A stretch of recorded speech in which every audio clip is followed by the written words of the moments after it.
My name is Brian Pillman Jr., and you are listening to In Your Head with Shannon Standiford. I'm so thankful for the In Your Head podcast and introducing me to different coping mechanisms and different stories about mental health and raising awareness and making it known that it is okay not to be okay. In the quiet of the night where dreams take flight, voices whisper softly, shining like the stars so bright. Every heart has a story, don't you ever forget. Let's open our minds, share the journey, no regret.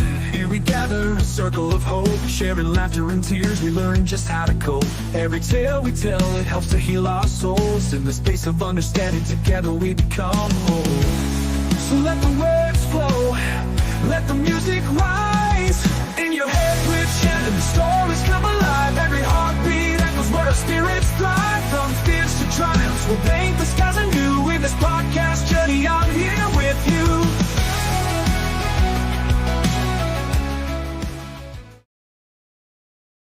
Welcome to another edition of In Your Head with Shannon Standiford, and with me is the co-host, Rosie. How are you, Rosie? Me. It's me, Rosie. I'm doing good. How are you? I'm good, but I know that you have not been that great. So first, before we even get into doing what we're doing, tell everyone what happened. Yeah, so I had surgery a week ago. So I had to have some abdominal surgery, my 7th abdominal surgery, which sounds ridiculous to say out loud. But I've had a lot of issues with over the years with stomach issues and stuff like that, as everybody knows. And then I have had five hernia repairs. And I found out, sorry, this is complicated. In the last 2 years, I've been having a lot of issues with my stomach and inflammation in my stomach and things like that. That's made me really sick that I've talked about before with everybody. And so they are thinking the latest theory is I have outdated tech apparently in my stomach. I have I had old permanent mesh in there, which they don't even use anymore. Oh. So yeah, so we're on the iPhone 16 and I had the OG iPhone in my stomach. So we had to do a little software update now. So I had a hernia that I knew that I had, but it wasn't causing problems, so I didn't want to have surgery. And then so I had to get that fixed and then get some of the old mesh taken out because the idea is they think that that mesh is irritating my stomach and causing inflammation, which is causing lupus to be and do more inflammation and make it worse. So got all that removed.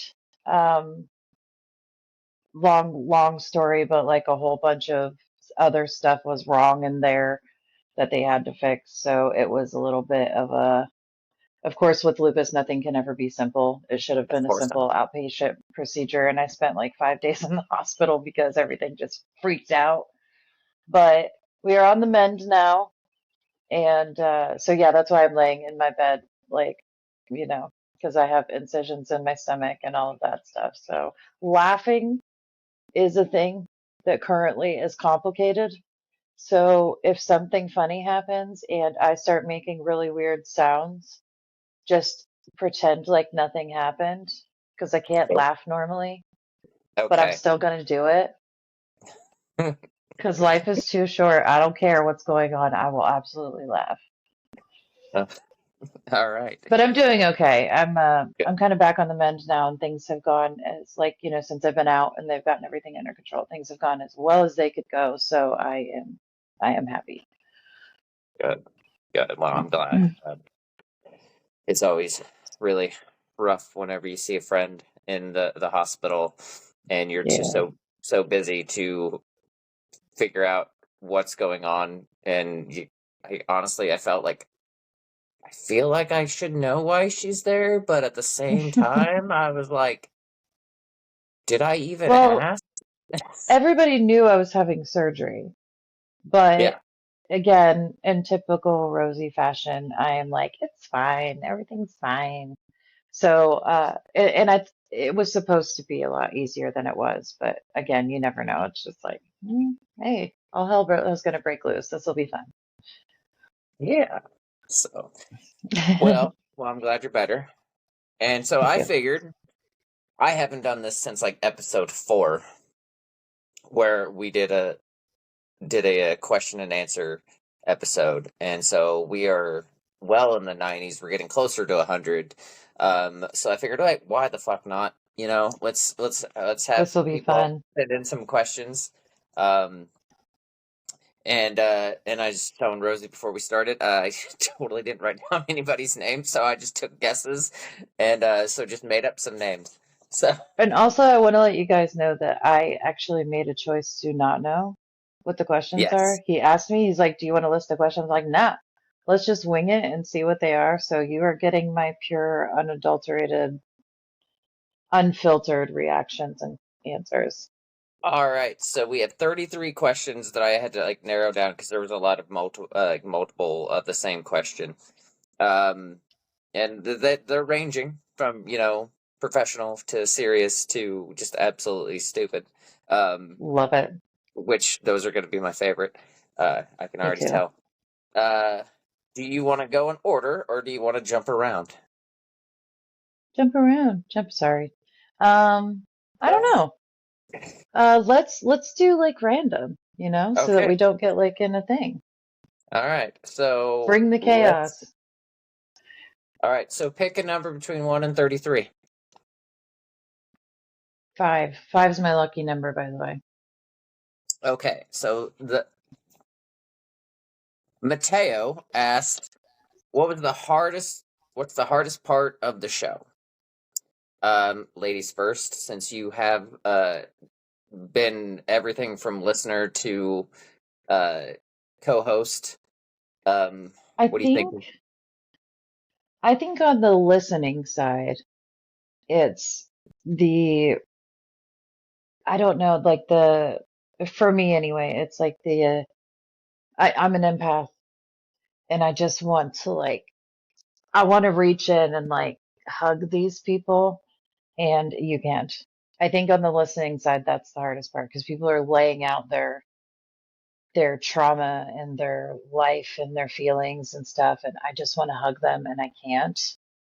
On Yeah. the guest slash co-host side, kind of the same problem, but for me, it's the emotional part of it.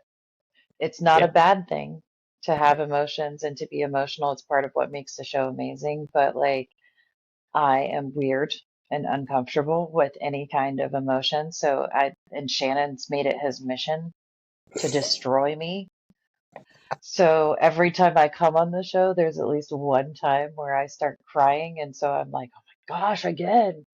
So that's what I think. But the wanting to reach out and, comfort someone when you can't is difficult for me.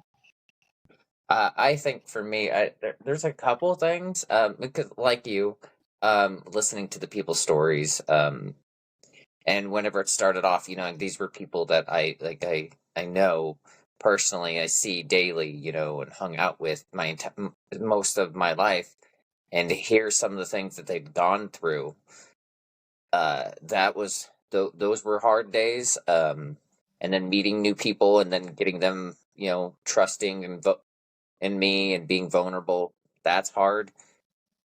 But like on running the show, it's the scheduling. For It sure. is so hard to link up people's schedules, um because in the past, whenever I wasn't in a relationship, it's so easy for me, like I would bang out multiple episodes, like on a weekend if I was off, or Yeah. take a vacation and do, do like a whole bunch of interviews at that time. Now, I want to I'm a lot more family oriented. I want to make time for my fiance. I want to make time for the kids. I need to take time for me. Um, and so scheduling's hard. But so I'd Yeah. say for me, it's the listening to like the hardest moments of everybody's life, and then getting them on the fucking show. And let's just be real, the type of people that we all have trauma and we're all a little insane. Like, you know what I mean? You can't go through life and go through a lot of stuff and not have some weird coping strategies and be a little bit twisted at that point. So even when you get them on the show, it's like herding cats sometimes, or you're like, come on, come back. I know me, I get off on tangents all the time. So I can imagine that that's probably an aspect that's like keeping people on the track Oh yeah, is probably keeping difficult. people on track is definitely hard.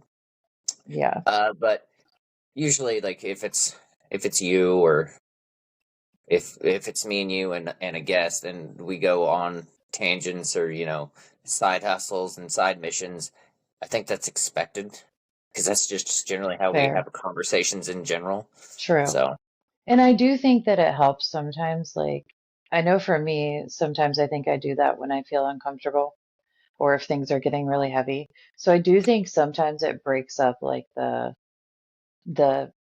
drama of the moment to where oh you yeah, can take a yeah, little bit of a breather and then come back to the really serious stuff. oh yeah, So I'm most grateful definitely. you allow those tangents, is my point, because I do think it's important. Well, I don't really edit a lot, so if I edited most of, like, all those tangents out, I'd have very short episodes. That's true. I mean, 90% of the show is a tangent, I feel like, but it goes Yeah. it goes interesting places. Yes, it does. All right, so I will go with number 3. Do you ever feel like a guest isn't being 100% truthful on the show? Me, go first. Yeah, yeah. Obviously, women are always go first on the show.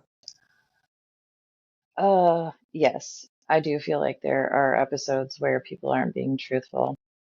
And let me explain before people get mad at me. Okay.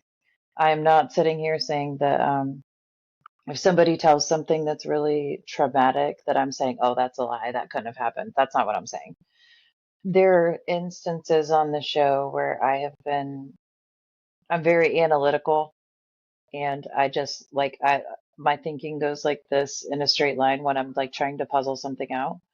So there have been times on the show where I've heard people telling their story and contradicting their own story, um, and not in like a weird little detail way, but in a like they say one thing happened and then they say later that that didn't happen or whatever. But I will say that I do think sometimes in traumatic situations that people may misremember things, one, Yeah. like it might not be intentional, or I do think something that happens with social media or with podcasts or things like that is that like I think people think that their story is not enough. Like So their that actual inflated. Yeah. story. Yeah. Yeah. And here's the thing is that like you think if you have a I was talking about this with chronic illness because people do this on social media with chronic illness where it's like they make their stuff sound worse than it is or they exaggerate symptoms or anything like that. And it's like, listen, you have a good story. Even if it seems like it's less serious or important or compelling, the reason it feels like that to you is because it's your story. You lived it. Hmm. It was just your life. So Oh I yeah. think sometimes people try to make it like more interesting, what they think people want to hear. But the thing that you need to know is that if you stubbed your toe this week and that was your trauma of the week, then someone else stubbed their toe that week and was super annoyed by it and wants to hear somebody talk about it. Yeah. So, There's you know what always I'm saying? a Yeah. topic of conversation that people can just pick. You know what? Yes, that happened to me too. And Yes. But I uh, do think that people try to you know, inflate their story to make it interesting. But the thing is that your story, exactly as it happened, is impactful, is important, and is absolutely the one you should tell. I agree. I'm thinking of one in particular before we went to uh, the video, and we were just audio in the early days. There was one guest that I had that he made it sound like he had this incredible story of things that he overcame, and listening to it, I mean, it's his story, and like, I'm proud that he told it, but there was a lot of things that I was like, I mean, that doesn't make Yeah. sense. Or like someone saying like this has happened with me listening to the show too. Someone saying something that's not even possible or Yeah. able to be scientifically accurate. And you're like, come on, man. Yeah. So, I mean, I like to believe, and this is, the optimist in me, that when people come on the show, that they are bringing 100% authenticity. But I'm also a realist in the stance that I know that there's a lot of things that people say that are a lot of things that people do that they don't want themselves to look bad. Yeah.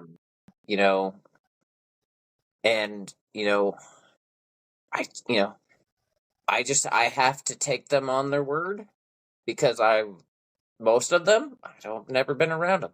I don't know Well, them and personally. regardless, even if you're in the moment thinking that someone is not telling the truth, it's not your place to say that they're not. Yeah. Because if they are, on the off chance that they might be, and this was like the one time in the whole history of the world that this could have happened, you don't want to discount someone's story, you Oh know? yeah. Like you don't want to make them feel invalidated. So like it's one of those things where it's like, does it happen? Yes, but is it our place to be like, how dare you, you piece of, whatever? Like, no, Oh it's yeah. not. But there's I mean, also the fact hell. I do honestly believe that it usually comes from a place of I don't think it comes from a nefarious No. place most of the time. I think it's either they think that their story is not impactful enough, or they simply didn't do it on purpose. I mean, everybody gets details wrong and things like that. Oh yeah. I mean, if I go through my entire all the traumatic events that happened to me whenever uh in my story, I mean, a lot of people could think that I'm just making that stuff up. But, I mean, Yeah. and I'd be like, okay, I could see where you're coming from, but that shit really happened. And So, I think I most of mean, us yeah, with who? trauma have had those situations too, where people have been like, you're lying, like that, you know what I mean? Like some of us have had somebody in our life that thought our story was BS, which again is why Oh we yeah, have to be like, do we think someone's lying sometimes? Probably, but it's not our place to say, no, oh yeah. you Well, can't say especially that, or yeah, if you've grown up with people that just inflated their you know self worth or their words or their views or whatever on you, yeah, and made you feel like you were either a liar, or they lied their entire existence around mm, you. It makes it really hard to trust people. But like, think with this show, uh, it's about building the trust and hoping that everything that people say is true. So yeah. And not to go down this whole rabbit hole, but there are always reasons why. Even if somebody's completely lying about something, if somebody comes on the show with a story that is completely made up, there's some kind of reason why. Like you know what I'm saying? Like it could be a mental health thing. It could be, all the things we mentioned before, like, I won't get into the whole psychology of all that, but like people don't just start lying about stuff like that for no reason. So there's like, so in a weird way, even if somebody was completely full of it, it still kind of fits the idea of the mental health side of the podcast because it's like, okay, so they're so off of their rocker with something mental health that they just invented an entire thing, you know? oh yeah. Okay, all right, your turn. Pick a number. 12. What do you think was the most emotional moment on the show? Uh, in my own or just in general? Just in general, I think that's what I'm Okay. getting. Some Naya, whatever name that I picked right there, because I couldn't remember what her actual name was. It started with an N. Okay. And lady. So the most emotional moment for me, um, and it wasn't mine, uh, it was actually in Brian's. Um, when Brian was talking about some of his childhood stuff with the abuse that took place in his household. Mm. Um, that was really hard for me because it was hard. Like, first of all, I love him, and he's a really close friend. But there was a lot of that stuff, again, like you were saying, you know these people and all of that, and you talk about things. And Brian and I have talked about a lot, but there are a lot of things I didn't know. Mm-hmm. And the thing that was hard for me with that was he was so, like, you could tell when he tells his story that it's still hard. Like, he still feels guilt and Mm-hmm. shame and things like that. And that was hard for me. But also the fact that, like, he had a hard time identifying that he still has a hard time identifying. I think that a lot of that stuff was not his fault and not okay. And Yeah. it wasn't something that should have been cast upon him. So that was difficult for me to watch. But again, I think it was so impactful and important because I think a lot of people, a lot of survivors of abuse, they fight those feelings. I still fight those feelings. So but that was one of the most, and probably because it was so connected to my own story, that was one of the hardest moments for me to be a part of.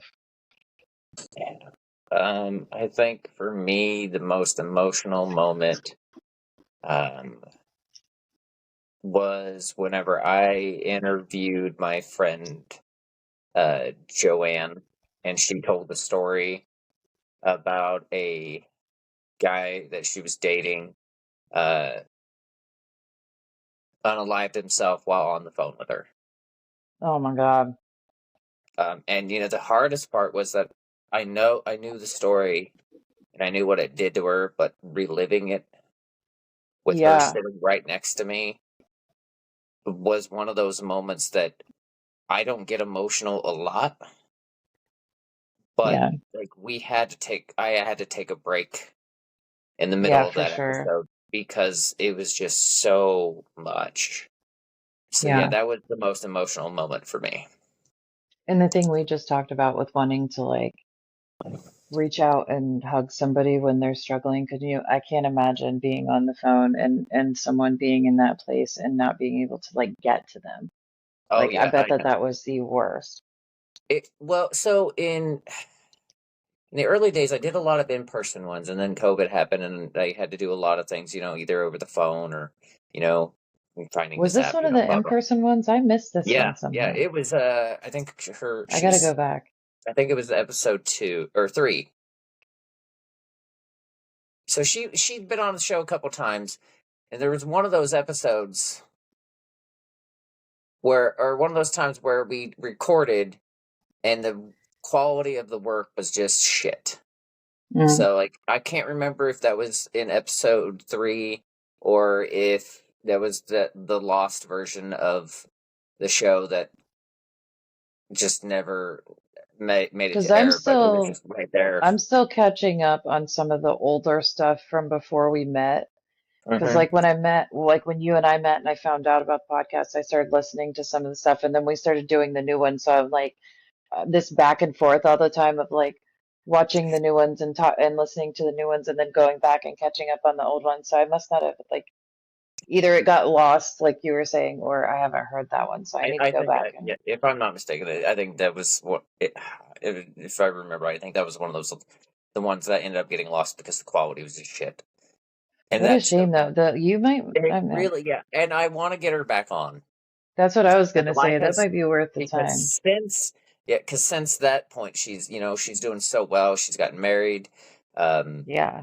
she's her kids are all grown up, and a couple of them have graduated or graduating. She's doing really good. But that moment right there, that was hard. By the All right. way, if anybody's wondering, I am taking drugs. I had to Okay. take some nausea medicine. I was just sitting here and I was like, oh. Okay. All right. See here. Let's go 23. Michael Jordan number. Okay, this is from Roger. Is it normal to not know what you're doing in life? Normal, I don't, okay, actually, yes, I do know. I think it's absolutely normal.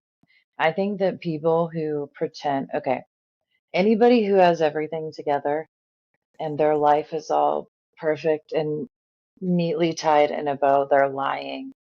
They are lying. Because I'm telling you, nobody in this life knows what they're doing.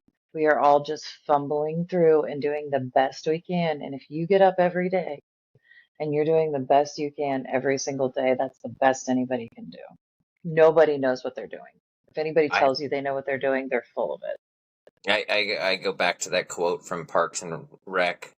You know, I don't know what I'm doing, but I know I'm doing But it I'm really. doing a really good job. Yeah. That's Yeah. I think that's that my that's answer. true though. Yeah, Like that is my I answer to think that one. that you see those people on social media, like it used to be a big thing back in the day on Facebook of people posting about their perfect families and their perfect jobs and all of this stuff. And then like a month later they were divorced or whatever. It's because that's a lie. Nobody's Yeah, life is perfect. Nobody's life is together. We all just do the best we can to get through it. I'm just trying really hard to get through the inferno that is my my life. So, Right? Same. Same. all right, your turn, madam. 17. Actually, this one is directed towards you. Oh. Okay. Rosie, when you listened or was on the show, was there an "oh no, I can't believe they said that shit out loud" moment? I mean, probably, but I have those moments with myself all the time. That's So fair. like I'm pretty, there are obviously things that I don't talk about. Like, I'm not one of those people who puts all my relationship stuff out. I'm not one of those people who puts like, there are boundaries that I do have. Like, a lot of people are like, oh, you don't care. And I'm like, I do, but I'm pretty non-guarded with what I say. I'm pretty fairly open book. So, I mean, there are times where I say things, but I mostly do it to myself. Um, I do it all the time where I'll be like, I can't believe that I just said that out loud. Like I don't remember what I said the other night, but it was something about my beehole. And then like my brain caught up to something that I was saying, and I was like, I cannot believe I just said that. I said it on TikTok live. I was like saying something about my butthole, and I was like, I can't believe I just said that. So as far as the show being different than that normally, no, not really. Because I'm just kind I of mean, like that. if I were to be asked that question, and I'd say Aaron's interview. Most there was a few. I wouldn't say most, but there was a quite a little bit of a portion of that interview where I was thinking out loud or thinking to myself, and I may have said it out loud. Don't say that shit out loud. Yeah. I mean, we went a whole vag up crusade, like it's one of those things, I don't know. And I have a harder time too when I'm around like, Aaron and like the people that I'm close to, because if I'm around people that I don't know, or if it's like a professional like situation, I'm a lot more like reserved and, Mm-hmm.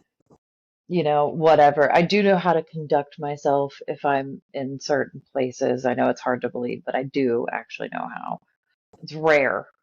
But when I'm around them, I kind of forget sometimes that there are other people watching because I'm so used to interacting with them and just being stupid. And I don't have hardly any boundaries with them because I trust them and I know that they're safe. They're a safe place for me to be. So sometimes I say things that I'm like, should I have? Probably not, but it's out there now. So All right, let's see here. Let's go 10. Has anyone on the show ever said anything that changed your, or actually, I don't think it's, no, hold on, let me reread that. Can't read my own writing. Anyone ever say anything to you that changed your life? yes. there like there have been a lot of things on this show that have made me shifted my perspective and made me see things differently. Like part of the thing, okay, this is gonna sound weird, and I don't know if I've actually like said this like this before, but this is gonna sound kind of braggy and douchey and arrogant, but like I've had people for a long time now that have been telling me that like I am a person that they trust and that I'm a person that they rely on and that like I'm a person of value. Ugh. Um, but it feels different in this setting, right?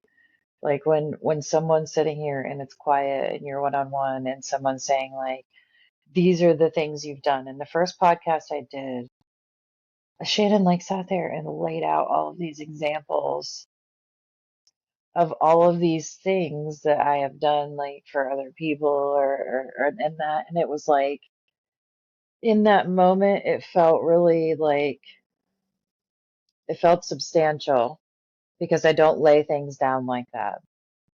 So it was like that moment, the first podcast I think I ever did, he was like, you did this and you did this. He had like this list of things that he just kind of like stacked up. And again, me being really analytical and kind of reasonable, um, that shifted my perspective to like, holy crap, maybe I have actually done something. Like maybe there is something to what these people are saying. Because in my head, when someone says something like that, where they're like, you're a good person, or I'm grateful to have you, or whatever, I think, okay, well, they love me. So they're telling me something to make me feel nice. I don't like, it's not that I think they don't mean it or anything like that. I guess that my brain tells me that their vision is skewed because they love me. Mm-hmm. And so that first moment on the podcast with all of that stuff being laid out shifted my perspective to where I was like, holy crap, maybe I actually am onto something and doing something that's meaningful, which was huge for me. Everybody knows I'm not a credit person. I'm not a, see my own accomplishments person. So that was a huge thing for me to be able to actually see and understand. I think for me, there have been a few times um, that I've changed the way that I've looked on certain aspects, like you and Emily's episodes really changed how I really viewed the chronically ill. Because at first, like I'd known people that either had things and they just never really talked about it, and so like I was just like, oh, okay, so it must not be that bad. And then hearing you and Emily, I'm like, oh, so they're a lot tougher than I thought they were. They were. I just thought they were just bitching about shit. I mean, we Here I do, was but with a almost broken neck, and these people are literally fighting for their lives. Okay, so I mean, but that's not insignificant, dude.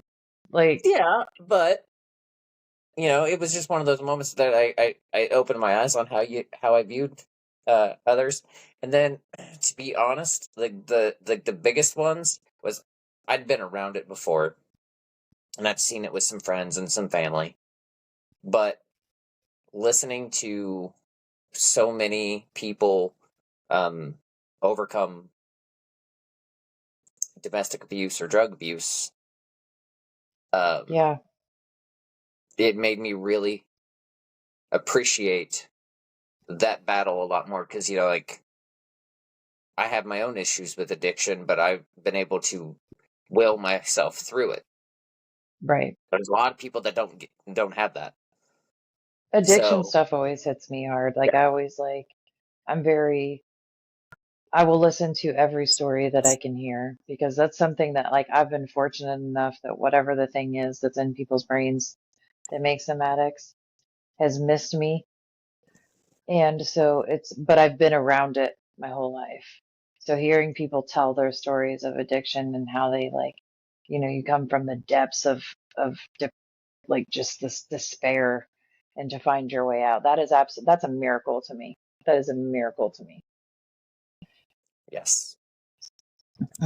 Okay. But one All thing right. I want to say really quick on that topic about you is that one of the things I want to say is that like you also have to figure out like I think that for you, I'm not trying to speak for you, but I think for you too, like I think one of the things that I wanted to kind of mention was you doing this show at all, like you deciding to make this podcast with this premise and kind of go with this, like that was a big thing.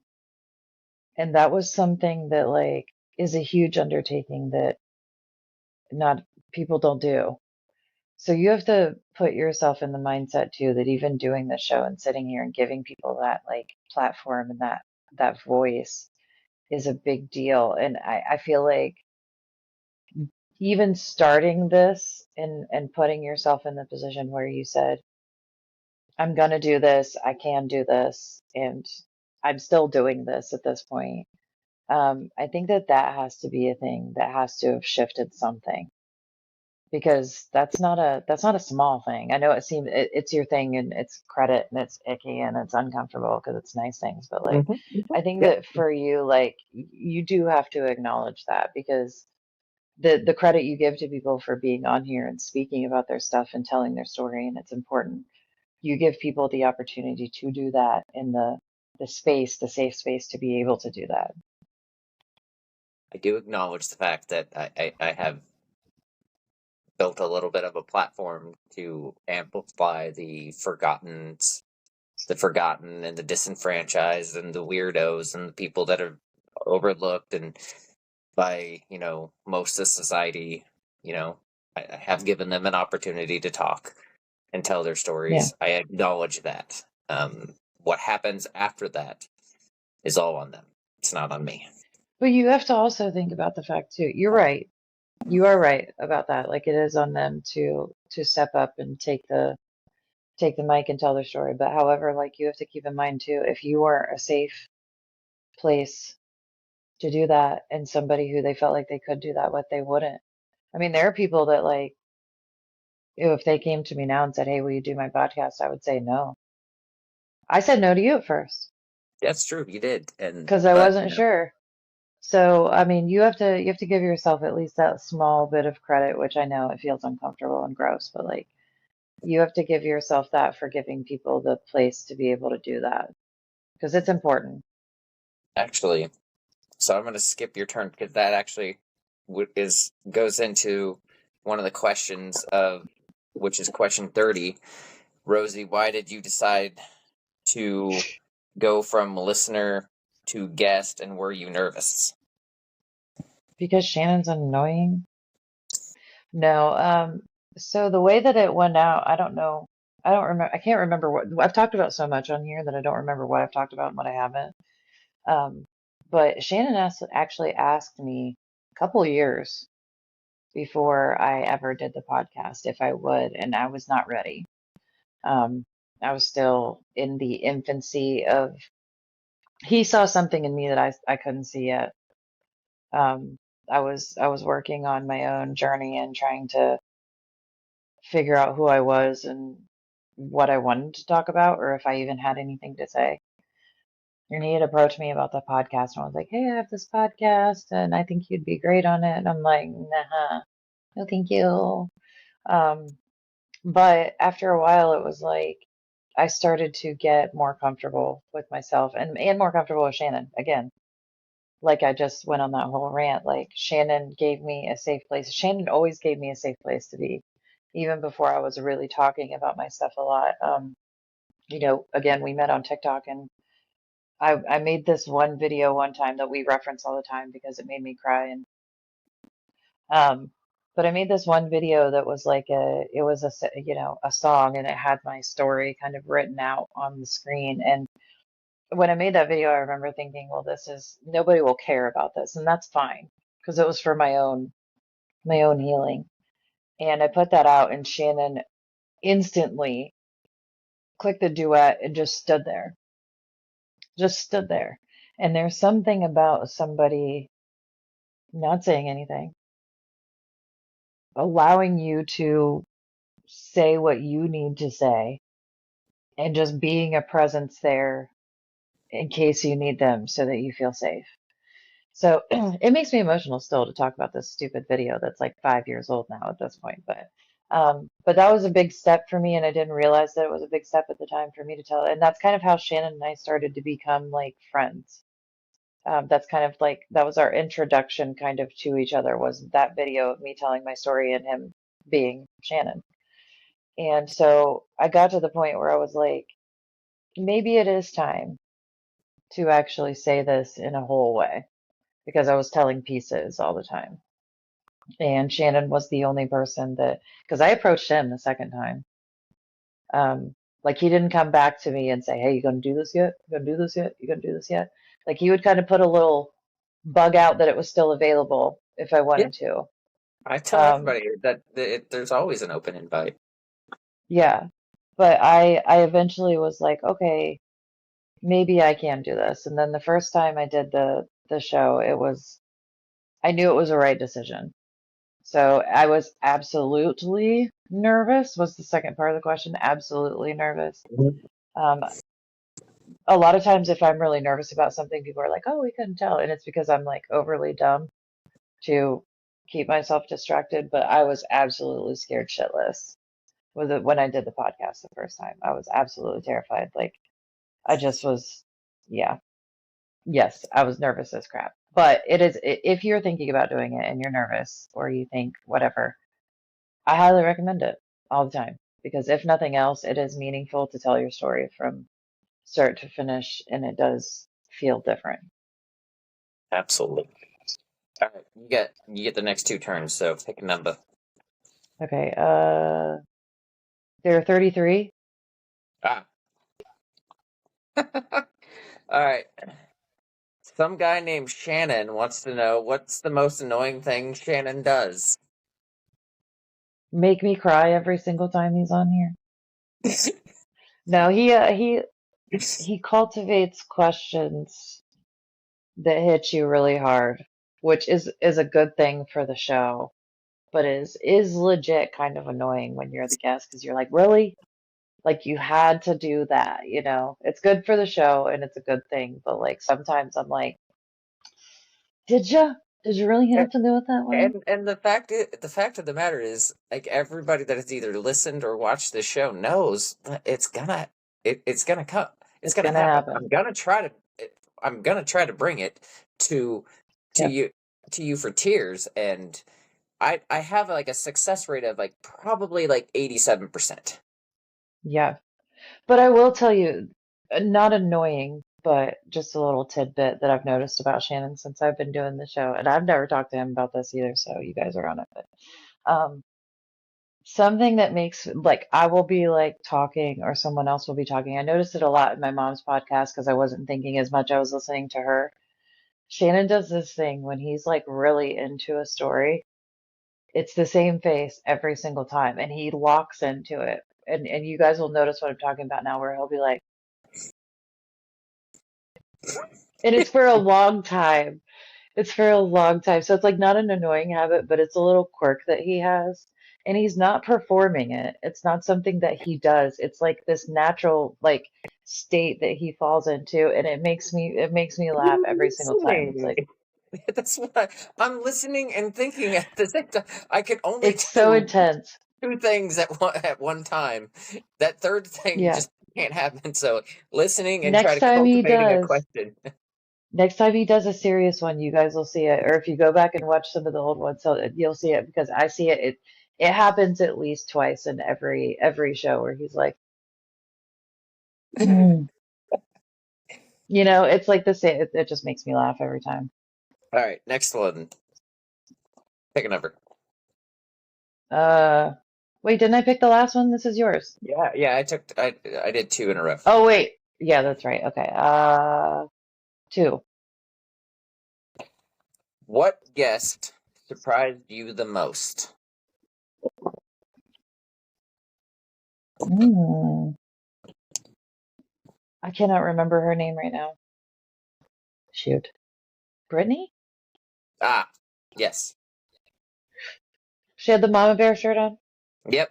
Is that Brittany? Yes. Yeah, that was ridiculous. Brittany's story was like her episode was the most surprising to me. Like I remember just watching and I can't even remember all the details to her story right now, but I remember watching that episode and being like, "Holy crap," you know?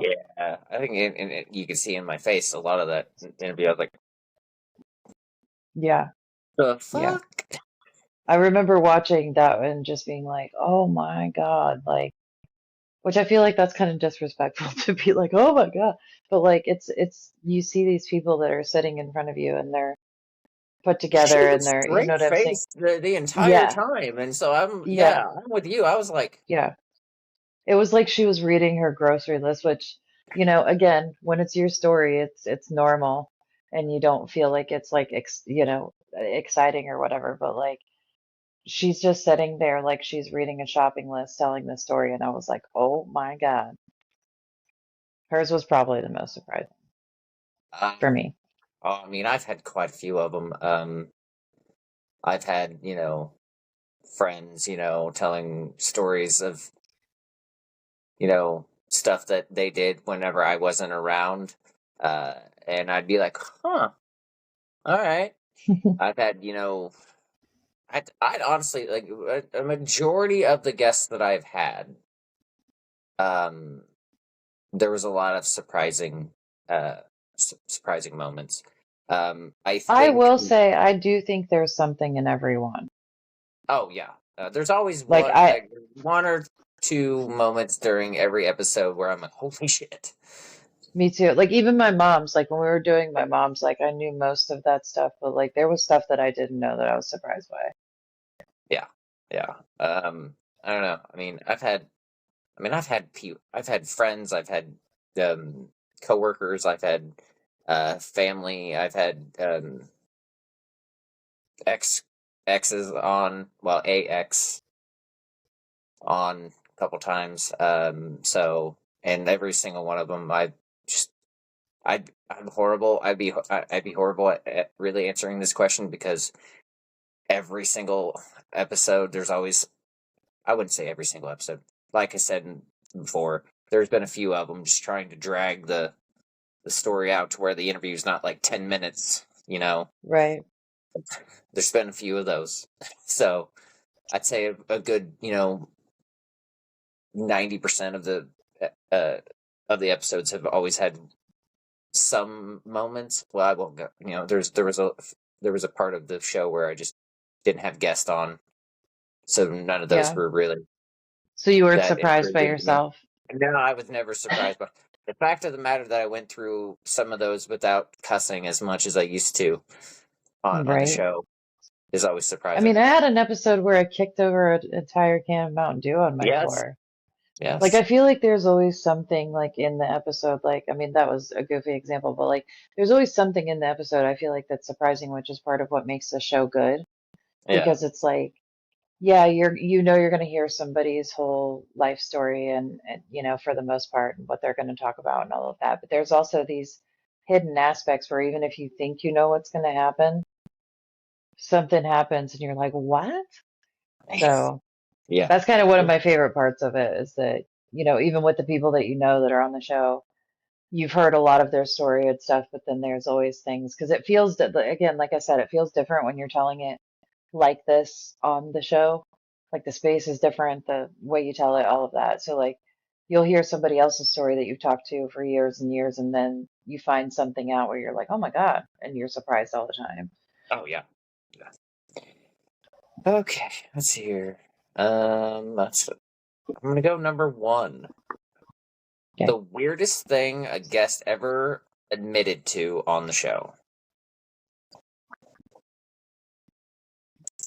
Uh, I mean, I have limited knowledge, but I think I have to go with Aaron when he was talking about the whole like uh chloroform thing. Oh Like yeah, yeah. That him was going like, yeah, I look up chloroform and serial killers in my spare time. Like we don't know he's on an FBI watch list. right. Um, Yeah. I don't know. I do feel like that's another one too where there are weird things throughout a lot because there are these like Mm, little tidbit aspects, you're like, what? Yeah, I I have to say that the one that sticks out the most for me as far as the weirdest things I've ever heard on the show. Well, obviously not in real life because I've heard way weirder, but on the show, I had a guest Oh, crap. Let me close my admit window. The about, kids are outside. he had like a Ugh. foot fetish and really went on like a 10-minute fetish tangent. And Oh, wow. I mean, hey, to each their own. Like what everybody has their thing, but that was There's one of those. something that That was happened a while back yeah, that we were that was talking about, and I can't remember what it was. yeah. So yeah, that was the weirdest thing for me. Great guy. I've known him for a while. But Yeah, I mean, whatever not twirls your something that I beanie, really but ever thought that I would hear coming out of his mouth. right. Um, so there was that. I feel like there are always weird things, though. I really do. Like not necessarily in a weird like, oh my God, what the heck type of thing, but like there are always things that you're kind of again like surprised by and like that's didn't see that coming type thing. Oh yeah, yeah. All right, your turn. um 21. I will tell you, I will just warn you, I'm starting to forget which numbers we've chosen already. So That's why. like if I choose That's one, why. just tell me to pick again. That is why I'm marking them. The best advice you have ever, or the best advice ever given to you.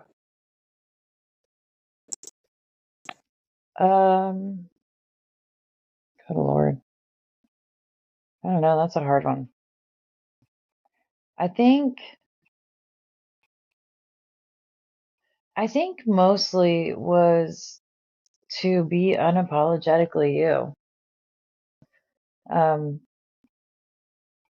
and I don't like I've gotten it from a couple of people in a different way, but the one who actually like delivered it in that way, and this is really random, the one who actually delivered in that way was Aaron's mother. Um, we were on I think I don't remember if it was FaceTime. I don't remember. We were talking on the phone, and his mom was with him, and she was talking about Aaron because I was telling her, how much I loved Aaron, and how wonderful I think he is and stuff. We're just gonna pretend like that didn't happen. Um, and his mom was talking about him and talking about how like she was basically like sometimes I don't understand him. Like he does weird things and he's strange and all of this and she's like, but he's unapologetically himself and he always has been and it doesn't matter if people understand it or if anybody understands it. He has always embraced that. And she's like, everybody should. She's like, everybody should be unapologetically you because there's nobody else like you. And if you can't be yourself, then how is anybody going to know you? But she was talking about Aaron, but it was like she gave this extra, kind of like everybody should be this way. And she's right. And one of the things I always respected so much about him, even from the beginning when I was like, this guy's a weirdo, um, I mean, he is, but no, was I'm the just fact that he doesn't care. I mean, he kidding. doesn't like if he cares about you, he cares about you, and he's not gonna he doesn't go out of his way to make anybody feel any type of way. But when it comes down to it, he's gonna be who he is.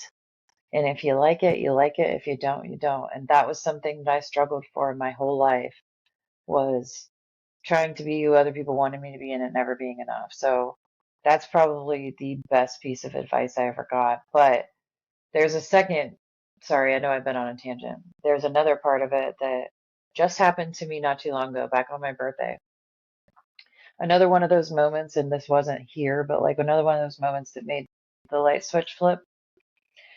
And Jamie had said something to me on my birthday about how she had talked about how it was hard for me to understand what I had done for other people, but I have all this pride in what other people have done. And I do. It gives me so much joy. But like she was like, the thing that you don't understand is Jamie thinks like I do. She's really rational and analytical and like nonsensical about things. So when she puts things to you, it's kind of annoying because she thinks the way I think, so it makes me hear it, which is super annoying. And Mhm. she was like, the thing that you give everybody else credit for being these kind, caring, all of those people, you gave people a place to be able to do that. And she was like, you gave that to people so that they could give that to other people. And that hit me really hard this past year. That's like the thing in the past year probably that hit me the hardest was that like give something to somebody else so that they can give it to someone else. I think the best advice ever given to me was nothing lost is never found. Nothing gained. Oh, Yeah, something like that. Yeah. Nobody yeah, who is lost cannot be found. that's true. And it was one of those moments in my life where I felt the world's biggest, just black cloud in my life, and I felt like I was so lost, and I just didn't know what to do. And it was one of those surprising moments in life, and I think I got it from a waiter at a restaurant. Nice. You never know. Doesn't Yeah, matter where it comes from. yeah. Apparently he just he saw this look on my face and put his hand on my shoulder, said that, and Yeah, just walked away, and things it just kind of cleared up a little yeah, bit. And I realized that like, okay, that's a good one. yeah, My uh, best piece of advice I'm going to throw out here really quickly because I know I've said it before, but it needs to be said as much as possible, is whatever reason you have to keep going. I don't care what it is. I don't care if it's a snail. I don't care if it's a plant. I don't care if it's an animal, if it's a family member, if it's your kids, or like whatever. If you get up every day and take a poop and that's the thing that keeps you alive, it's a good fucking reason. yeah, Like doesn't matter yeah. what it is. That's the thing that I always want people to know because people are like, "Oh, well, this is stupid because I only stayed because of my grandmother or whatever." No, it's not. It's a real good Yeah. reason. I always tell people that uh, you are never truly alone. You may feel like you are, Yeah, but you are never truly alone. that's a good one too. So, okay, all right. Let's go. Let's lighten the mood a little bit. If you open up a bag of chips at 11:59 p.m., is that today's problem or tomorrow's? Well, neither. It's never a problem. I mean, Like and I'm opening gonna a be. bag of chips is joy. Okay? I Never a say, problem. I mean, it don't like But without context of knowing what your diet is. I'd yeah, say if you're it's a nobody problem. if you're asking about calories or fat content or whatever where it counts, here's the thing. You stuff as many of those in at 11:59. Or if you're high on your calorie count or whatever you're doing for that day. I'm not a person who counts calories or anything like that. I'm fortunate in that way, but like I feel like this is why people are asking. If you think you've had too many potato chips on Thursday and you open at 11:59, you eat one potato chip. As soon as it strikes midnight, you're on a new day. That's girl math, right? I'm saying you stuff as many in as you want and as many as you like, and then you're on a new day. It's still the other stuff was in the other day. I'm just saying. All right, your turn. Um, 18. What is the funniest moment you've seen or heard on the show? Uh, okay, this is a personal one for me. It was Emily telling people that I was sneakily pushy. That was so freaking funny to me because she was talking about how, like, I had pushed her and she's like, she's kind of pushy, but she's sneakily pushy. Like, she doesn't like get in your face about it and stuff. And I just thought that was so freaking, that just made me laugh so much. The sneakily pushy. So that one and the vag up thing, the whole conversation.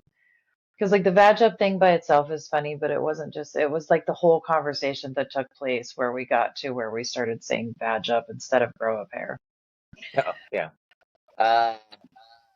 I think one of my favorite funny moments was whenever I introduced you guys to Bobblehead Jesus. Oh, Just Bubba, recently, oh my yeah. gosh.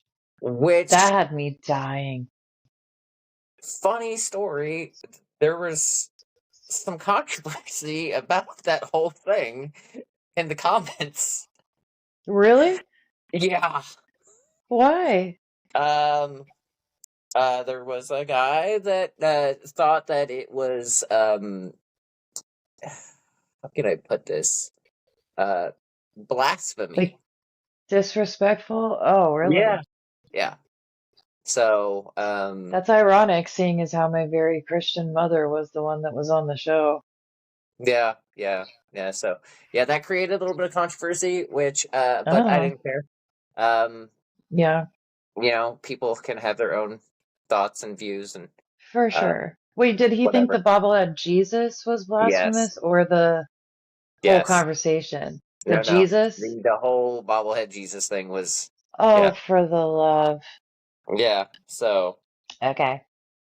Well, hey, Jesus guy, if you're watching, hi. But listen, I feel like this is what I'm going to say if you are watching.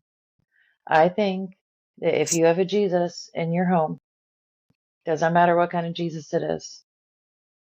If you are a Christian person and you have a Jesus, whether it's a bobblehead Jesus or a silly Jesus or a regular Jesus or a Jesus on the cross, that is a win. Because some people have none. yep. I'm And just it's not saying. like it's not like I pray to it. You Right. know, But that even if that you did, that it well, doesn't see, matter. that rides that line, of praying to something other than, you know, the creator himself. But But and your intent is I can to understand that point, the but like creator. at no point doing at no and I try to tell him at no point during that whole thing did I ever say that, No. that was like, a deity to me. It's Right. bobblehead. But It even if it sits right was, next to me. listen, even if it was, not to get off on this whole tangent, but even if it was, your intent would be praying to your deity, not to that bobblehead. You know what I'm Yeah. saying? Like, Listen, there are people out there that have whatever gets cults you there that is my have, point. worship weird things like Pop Tarts or, Hmm. a certain snail, or a frog. There are so many other things out there that, that can be looked at about that, but mine's just Absolutely. decor. It's Right. nothing, so that's all I'm going to say. By the way, I have to tell my mom about that, but I also wanted to say I did put in a word for bobblehead Jesus to be the best man at your wedding. That is I true. spoke to her. I did actually leave. She left a comment on one of the things, and I was like, "Look, we need to get this Yeah. done. It's it's Yeah. it's a blessing on your marriage to have bobblehead Jesus be his best man. Come on." So Oh, I put in okay. a good word for you. Yeah. All right, see here. Oh, 31. At any, Okay. was there any moment that the two of you forgot that you were recording? Oh yeah, it happens all the time. I mean, every damn time. Yeah, yeah, like just about every time. That's why we go off on these weird tangents, like the ones we just did with bobblehead Jesus, and actually Yeah. the original bobblehead Jesus was because we just Yeah. talk to each other and we forget. I don't necessarily ever leave the camera view, but I was just looking at him while your mom was talking, and I was like, Yeah. Oh, well, Jesus is right there. She's got to see Yeah. this. Right. I And I agree. literally forgot. And I think one of those things I tell everyone whenever I do the show is that if I can make it more like a conversation between friends and less like an interview, then I agree. that's you get the most realistic conversation. You're gonna hear me drop so many f-bombs, Right. so or you're gonna see my face when someone says either something really stupid or weird or like, oh my god, that happened. You're gonna see my face. I don't hide my expressions very well. I've really got to. Yeah. I tried. I thought about taking lessons from Bianca, but she doesn't do it really well either. So Well, there's a reason why people aren't watching like 2 hour long movies of newscasters yeah, because you don't want, you know what I'm saying? You don't want to sit there and listen to somebody just be like, this is what it was. You know what I mean? Like having a conversation, like people want to listen to you have a conversation. They want you to talk to them and that's what makes this, yeah. in my opinion, that's what makes it special and makes it like not like what do you call it? I can't think of words right now, sorry. That's what makes it like entertaining and also like interesting to watch. Okay, your turn. Um, 31? Do we have a 31? That we already did 31. That was We already just did 31? Okay. yeah. We just did 35? 31. There's no 35. There's up to 33. Oh shit, yeah. Now you're just Oh making god. shit up. 24? Okay. Okay. When do you know when to walk away?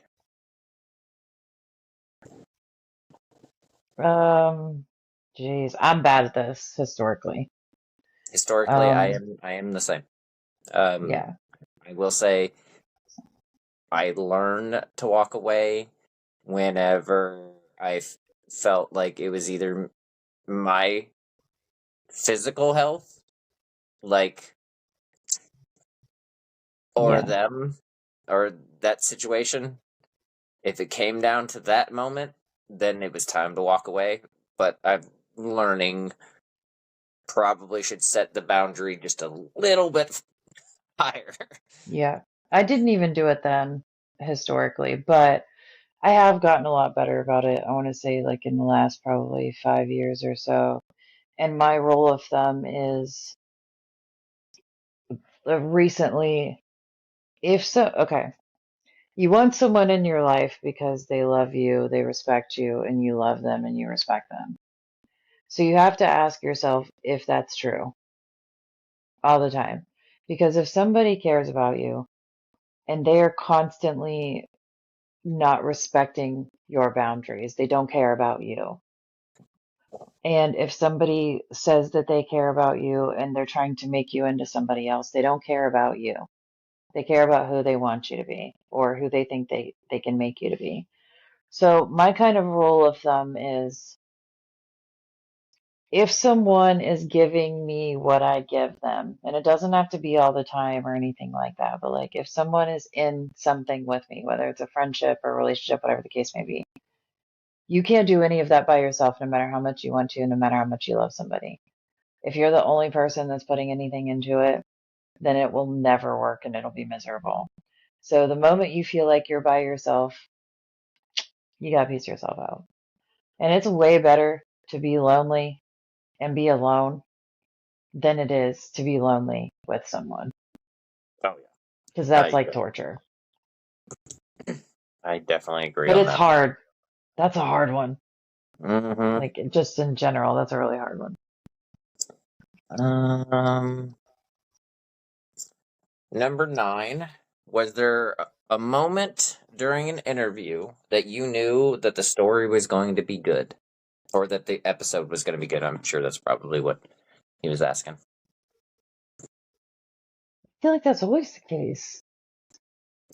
Like Yeah, you get into it and it's like, even if you know that it's not going to be for everybody, like that like it's going to get somebody. I think to me, and I'm someone like, and I'm so glad that we're doing the video ones. I like whenever somebody is about to get into a story and they know just how good or how captivating of a story it is, and they have like certain Yeah. body language movements, like, oh, okay, all right. So what Yeah. happened was, Like, those kind of like they're about to get into it. That's yeah. whenever I'm like, oh, okay, here we go. All right. I do love the video format. Like, I do think that it gives a lot more to the story. Excuse me, being able to see someone's expression and stuff, like you can tell a lot more being able to see someone when they're talking about something, like I do love the video format. I Oh think yeah. one of the things that gets me like, all right, buckle up, it's about to get good, is, and I do this too, is when someone starts to stutter. And it happens with almost every guest when they're about to really launch and it's about to get really like in depth. They'll be like, okay, well, okay, so, you know what I'm saying? Like they do this thing and everybody does it differently, but it's something like that where they're trying, and it's because your brain is going so fast and your mind or your mouth is trying to catch up. And Yeah. that's usually the moment on the show when I'm like, oh yeah, it's about to get going. It's about to go. I get Yes. excited. Yes. All right. Your turn. 27. Okay. All right. See here. Ooh. What do you hope Ooh. the end of your life legacy will be? Oh God. All right. So here I think this is how, because it's very hard for us. It'd be very hard for me to figure out what I'd want, because we're both like each other. We're not going to say nice things about each other. So let's just flip flop Right. that. Okay. I think for Okay. you, the end of your life legacy. Not only will it be the fact that you were an amazing daughter, um, or a partner with Contra, a dog mom, a mom to all the fucking adopted weirdos that you have, you know, kidnapped. I think it's the fact that the I did fighter in not you, the kidnap them. advocacy, you did too. Don't lie. I The aggressively, I aggressively recruited. okay, sure. But the advocacy and the fighting spirit of not accepting what life gave you. I think I think ultimately that will be your legacy, because you put so much effort into cultivating not just a good life for yourself but for other people, and you Well, just thank you. happen to That's the best adopt I could ask for. yeah, and you just happen to adopt a bunch of weirdos into your family. That's Some of them honestly I the think were best I pretty could much like ask for. cockroaches and just like snuck right in there, but no, That's that's beside okay. the point. That's okay. We accept cockroaches too. Um, yeah, wow. Yeah, that's the best I could ever ask for. I couldn't have put that better. Like I couldn't have asked for more. Like that's amazing. So like for you, here's what I would say. You will be remembered as a person who, no matter what situation they were in, radiated kindness, because you really are that person. And it's it's weird. Like even without knowing you or talking to you or whatever the case may be, like you're one of those people that if somebody was in trouble or if somebody was in public and they were struggling, they would go to you. They would walk up to you and ask you for help. And that's an amazing thing. But you also have this whole, you have this, and I don't know if this is going to sound weird for me to say, but this is the best compliment I can give somebody coming from the messed up place that I have been, is that you are a safe person. And there aren't a lot of safe people to begin with, but like for somebody who's really messed up and had a lot of really bad things happen, to look at someone and know that they are a safe person, not only for you, but for everybody, is the biggest compliment I can give somebody.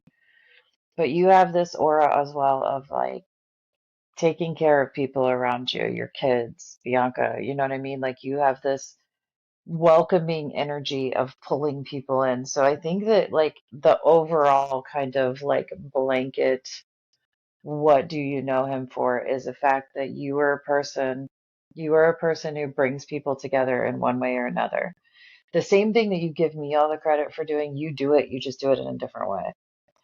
So, like, you pull people in, you make it safe for them, and you give them a place to be, and you will go and match someone's energy, whether it's serious or goofy or whatever, to make them feel more comfortable. And I think that that is the thing that makes you exceptional. You know what? I won't. I mean, I could ruin that with a joke, but I won't. That's actually very sweet. The only thing I want out of my life is for people to think that I'd left them better than I found them.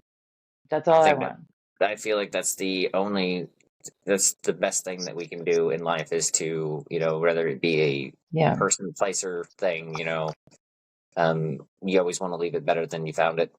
So, yeah. Yep. I Everybody always, hurts people, even if it's by accident, but like, I don't like, I just want, for the most part, for the majority, for people to think that like I didn't leave them worse than I found them. That's all. yeah. I mean, don't get me wrong. I tell everyone this, like as nice of a person as everybody likes to think or say that I am, I know all the bad things that I've done. So I won't ever Yeah. 100% agree with people whenever they say that I'm such a good person, because I know that I'm not. I will always argue that, because not only was I taught to be humble, I'm very much aware of the assholish, disgusting, disturbing Everybody things has that I've that. done. So, I will never be good enough. And I know that people don't like people to say that, okay? And people are like, oh, that's terrible. But like, I don't want to ever be good enough. I don't want to ever feel like I'm good enough. I want to always want to be better. you should Always. always strive to be better. Um, Yeah, I just strive to be better than I was the day before. 9 times out of same. 10, I may fail, but that's not going to stop me from doing it again the next day. So, I fail all the time, but that's part of life. yep. All right. See here. Plans to do. Do either of you ever get nervous about doing any of the interviews? Like specific people or I'm um guessing, if I think it all depends on the person. Like if I don't know them, I have a little bit more. it's a little Um, harder. it is a little harder because they don't know my cadence. They don't know my how I go about the show if they've never actually listened to it or watched it. Yeah. Um, and I guess it all depends on. I've never really had too many high profile people on here. Um, so like I don't, and well, to be fair, the only person I've ever in my entire life ever got really nervous around was Henry Winkler. That was it. So Cover Winkler and bees. I'm sorry. I think of that every time someone says Henry Winkler. I think of Little Nicky. yeah, Where he's like, "You can do it, cover Winkler and bees." Oh, he's such a cute guy, though. he's America's grandpa. Yeah. So, but Okay, so I'm new to the co-host game, of course. Like I'm just now getting into it, but I have no, so I've not encountered this personally, but something I've noticed by going back and catching up and listening to the old podcast. One of the things that I would say that would be hard for me if and when we encounter it is I have noticed that there are some guests who it's hard to get them to uh, actually talk. open. Like they Yeah, give one word answers or you know what I mean, and it makes it difficult to like pull the story out, even though you know they want to say it, you want to help them do that, but it doesn't always work. So I would imagine that that part would be kind of like nerve-wracking. actually, there is one person I do actually remember that I was really nervous to interview. The first time was my ex Kate, who has since transitioned into Bastion. But Oh, nice. back then, when he was Kate, Yeah. and we were dating, it was super hard to ask the person that I was with I can about imagine. certain things of their life and it being recorded, and knowing Yeah. that there are certain things that you in some terms you think that like your presence in that person's life, if they went through some traumatic stuff, you just automatically assume that you made their life better right away. Right. But hearing and knowing that you haven't yet, that Yeah. that they were still working on themselves. Yeah. And not to mention It was hard. the awkward kind of line of talking about that with somebody who you were once romantically involved with. Like that's a weird line to walk, you know? Yeah, Like as far as you want to be respectful, but you also want to know, you want them to tell their story, but then also it's like, okay, this is awkward, you know? yeah. That was the only time I think I was really nervous to interview somebody. I mean, the second Oh, time she came around, like a few weeks later, sorry. it's okay. My phone jumped out of my It was stand. I had to plug it in and it just went whoop. it was much easier because we were talking about things that we loved, and it was like a Halloween themed episode. So Nice. we were able to enjoy that conversation a lot more. All right, your turn. Yeah. No, your turn. I don't know where, like, we got to be running low. So, like, maybe we just go to the top and pick the ones that haven't been picked yet. Okay, all right. Number 4. What episode should people start with? Oh, For me, I mean, because I'm interviewing random people, um, there's no storyline, there's no um anything. But like, I think if you're starting the show and you want to know what it's like, or if you're interested in coming on the show, I think my episode would be the one that I would tell everyone. That way, you get to see the vulnerability that I show, yeah. that I'm asking you to expose yourself. That was I bad mean, it wording. might be worth, not to get off on a tangent, but it might be worth doing another episode of kind of like almost like an intro to the show to kind of put out there so that people, like, most of the people can go and see what it's about and all of that. But I agree actually with watching his first because first of all, you get to know your host, where they're coming from, and like the place that they're coming at this from, which does make a difference in my opinion. If you're going to pour your life story out to somebody, like, you don't want it to be somebody who's just like, you don't know who they are. Yeah, Um, I mean, unless you know you're that bearing your person. soul. Yeah, Yeah, unless you know that person, and that's the first episode you listen to or watch. Okay, yeah. because honestly, it does not matter what episode you start with, as long as you watch or listen. Right. But apart from that, I think that one of the things, like, because of the descriptions that there are on the shows and like what Mm-hmm. they are, I think apart from that, like Shannon's, I think that should be your first one. And then after that, find what fits you. Like, what Yeah, is because like your story? we've had people on here that from all kind of walks of life. We've Yeah. had artists, we've had wrestlers, we've had ex-drug addicts, Yep. soldiers, truck Truck drivers, drivers. Yeah. um, uh, healthcare workers.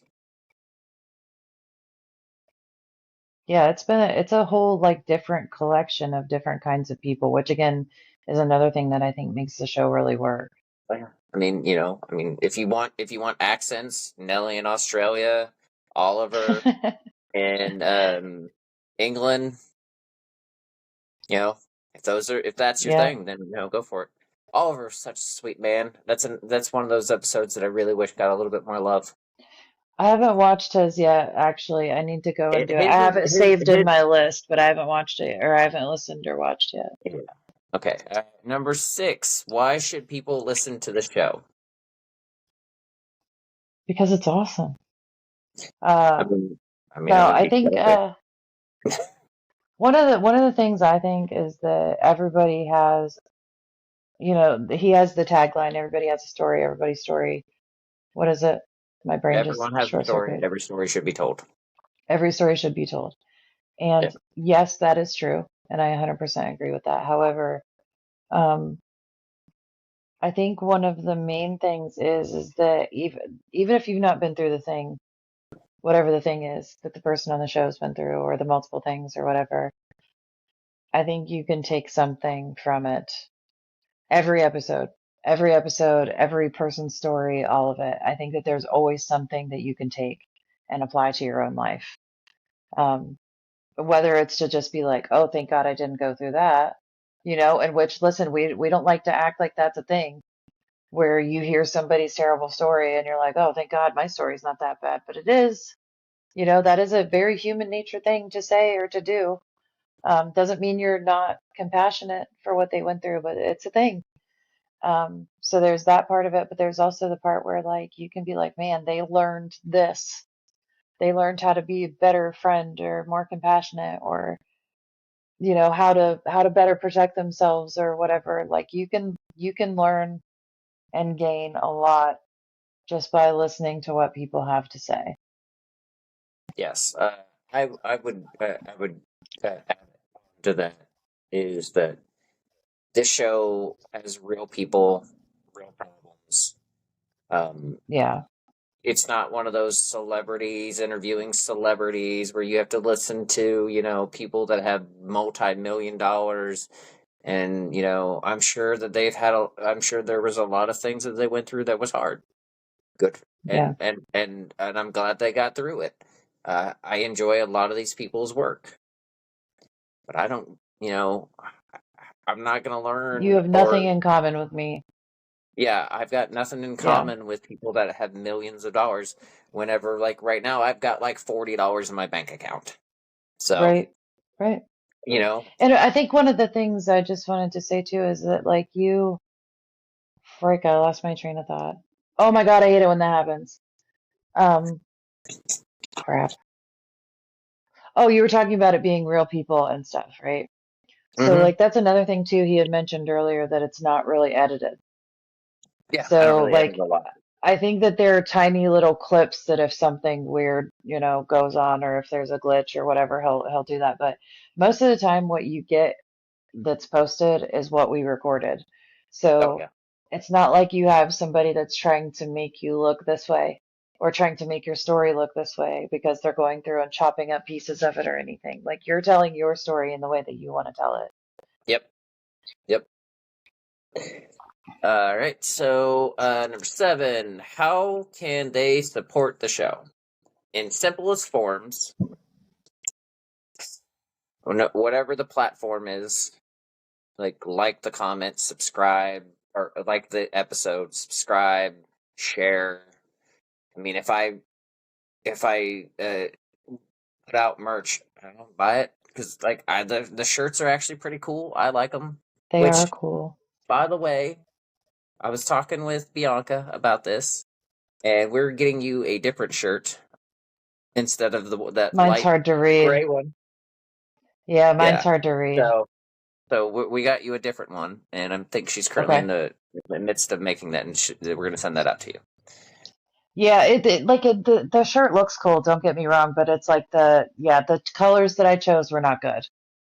Like Yeah, they and really were. Like it wasn't her fault, it was my fault because of what I chose, but it just does not show up well, especially if you're like on camera. Like in person it looks good and you can yeah, see it, but like especially like if it's a photo or anything like that, you cannot read the shirt. yeah. In hindsight, that was not thought out well. So, Yeah, my but bad. I didn't eh, think something through.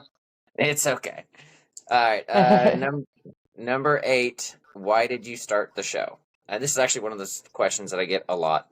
I started the show. I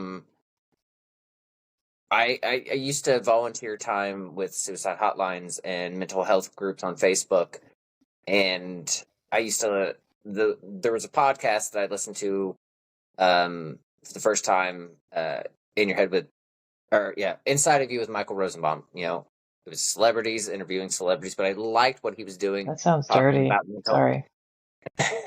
Well, he's an actor, so but like I liked what he was doing with bringing up the conversation of mental health. So like I legitimately, I asked around with several of my friends, if I did it, do you think people would listen, or do you think it would be a good idea? And I had a large majority of the friends that I had said yes, and I was like, They were right. screw it. So like I recorded that first episode in my bathroom telling my story, and I put it out there.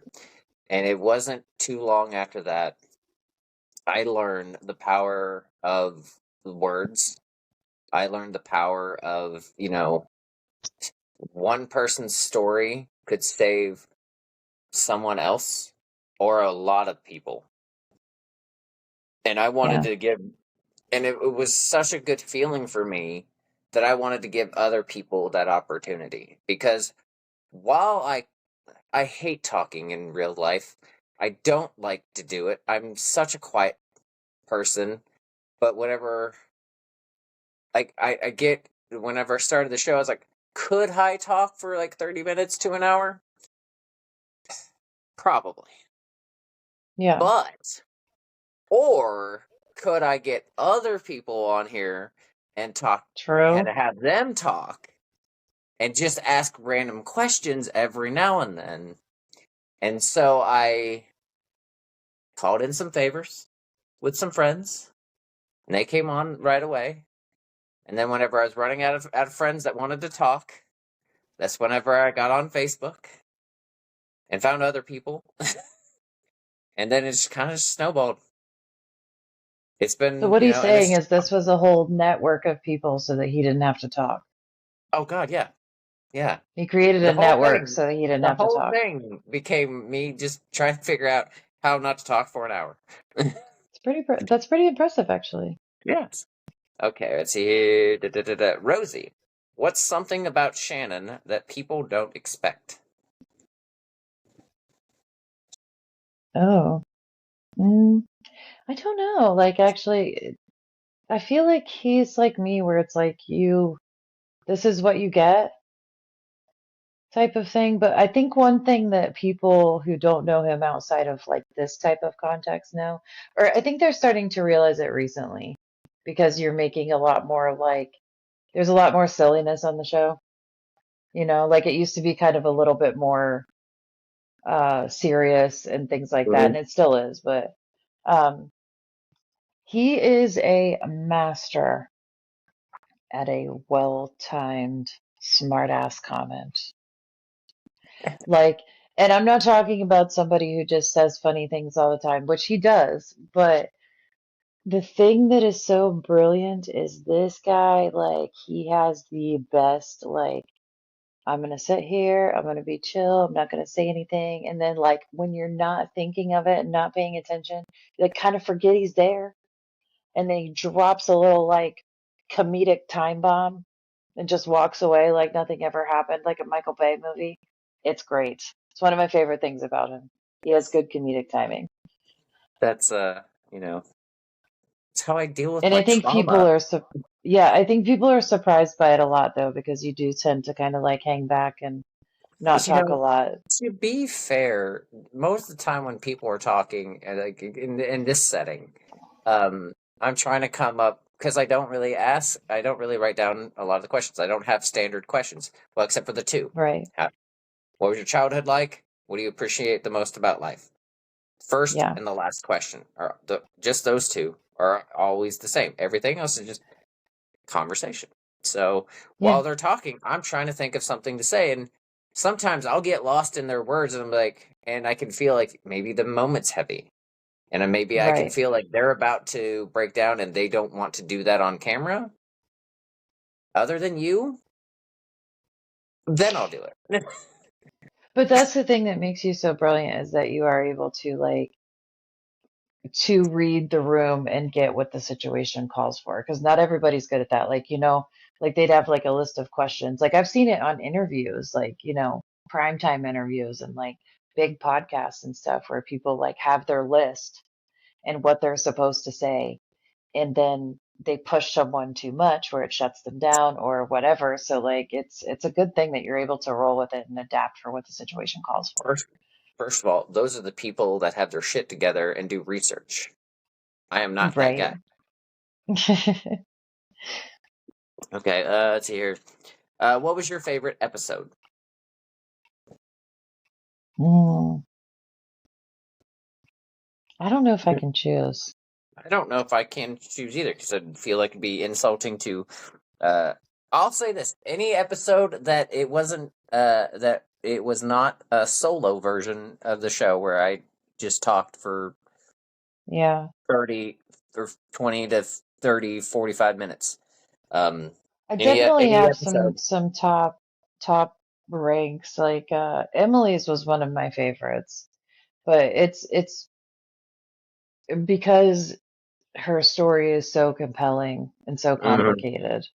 But I do think that that's the case. Again, I don't think I can really choose. But Emily's one of my favorite people in general, so like, that's probably why. But like Brian's was good, Aaron's was good, Amanda's was good, Brittany's was good. Like that I can't really choose one that was my favorite because they are so different and Mhm. everybody has their own aspect, their own spin and so I don't know if I can choose any to be like above or below another.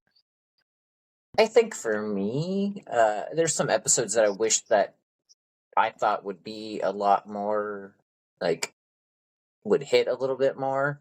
Like as far as Yeah. numbers, which everyone knows that I'm not really super big on numbers. I only care about the one. Um, Yeah. so I mean, there's like whenever I did my friend Eric's, his wife Hannah. I know the audio. I could not fix the audio, but it's like trying to get our schedule lined up to. She had some interesting stories, and I wish that that her episode got a little bit more. Uh, Yeah. um, in the earlier days, like I said, I loved Oliver. He's such a great mindset, and I get lost in the English accent regardless. Um, so there's him. Uh, Plus, Oliver's episode was like I was interviewing a guy that lived in England on the 4th of July. So it was Nice. just my smart ass way of doing it. All Let's right. see. Okay, let's see. Do you guys have a dream guest? Hmm. Listen, this is like, I don't even know how many people know who she is, but like this is really, really out there. But there's this person on social media. She's actually one of the reasons that I started coming to like TikTok and all that stuff. Her handle is Juggling the Jenkins. Her name's Tiffany Jenkins. Um, she's a recovering addict. She has a lot of mental health issues and things like that, and she's funny as shit. So, like dream guest, like if I could choose anybody to be on the show, I would choose her because Okay. she's goofy and funny and fits the vibe, but she also has a really amazing story of like overcoming not only addiction but mental health issues and stuff like that. I think for I me, tried to there's go not full scale celebrity, like Oh yeah, I know. somewhere in the And middle. see, and I'm looking, yeah, because like the possibility of ever get like as the realist in me, the possibility of getting any like major celebrity on the show is out there. But Yeah. I mean, I've been in talks with people, some friends of mine that have worked for like WWE, um, Well, that would be and cool. uh, and mostly because I knew them whenever we were both on like the indie scene. Like I've reached out to a couple of like some of like uh, the higher part of like social media, like the followers. I've reached out to a couple people that and some of them weren't like really comfortable doing it. But I'm gonna be really honest, and this was and I totally understood, and I totally got it. But like the dream one is Contra. I Oh, want yeah. I It might he happen usually someday. You never it know. may happen, and maybe I can wear his ass down like I did you. Um, Yeah, One day I want to get him on the show, not just to hear some of his story, because I know there's a lot of it about his story that he's not comfortable talking about, and I would never right. want anybody to talk about something that they weren't comfortable with. But that motherfucker is so funny He that is I funny. just want to have like the world needs to know how awesome that guy is. I agree. I agree. Yeah, I think that it's more like, I think for him right now, it's more like it's serious. It's, you know what I mean? So like it'll happen. It'll happen one of these days. I guarantee it will. He just Yeah. has to get his brain wrapped around it, and sometimes that takes a while. Let's see here. Rosie, what was your first impression of Shannon versus what he's actually like now? Well, I guess like I said earlier, we met kind of through that video. Mm-hmm. So my first impression was like, oh my God, this guy is so nice and kind and, chill and stuff. Yeah, no, he sucks. No, I'm kidding. Mm-hmm. Um, no, Agreed. my first impression was that there's this just outwardly kind, open-hearted person. And while that is true, I do think he's more guarded than you realize at first because he does lead with his heart a lot. But when it comes down to it and actually letting people in, like actually in there, he keeps a pretty tight lock on it for good reason.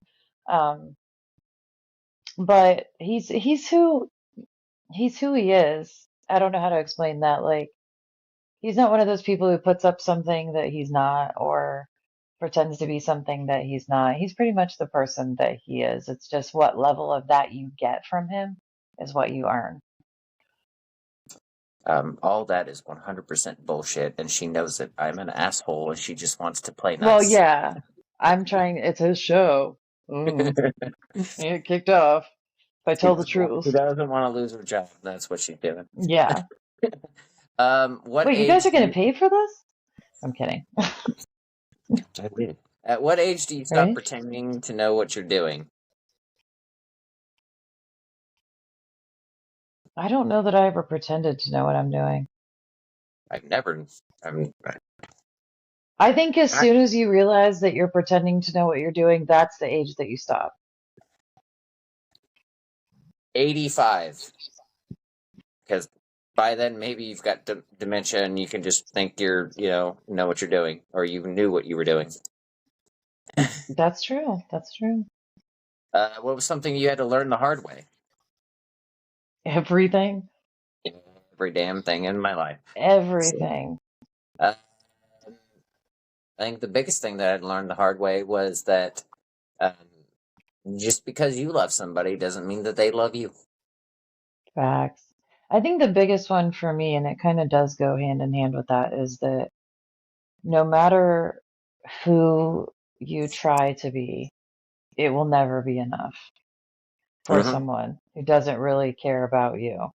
Because it's like I had these, geez, I don't even know how many instances of people being like, well, if you could just do this, if you could just do this, if you know what I mean, and the target keeps moving and you're trying to do more and more and more that's not you. So like it does not matter if you do everything right that someone asks you to, it still will never be enough because the target will always move. Mm-hmm. How do you get through a bad day? Well, before it Uh, was alcohol and nicotine. Now it's sarcasm, hatred, and caffeine. Music is always a thing for me. It's therapy to me. So like whether I just have earbuds in or I literally like take off in my car sometimes and just crank the music and just drive because it's like you have control and it's chill.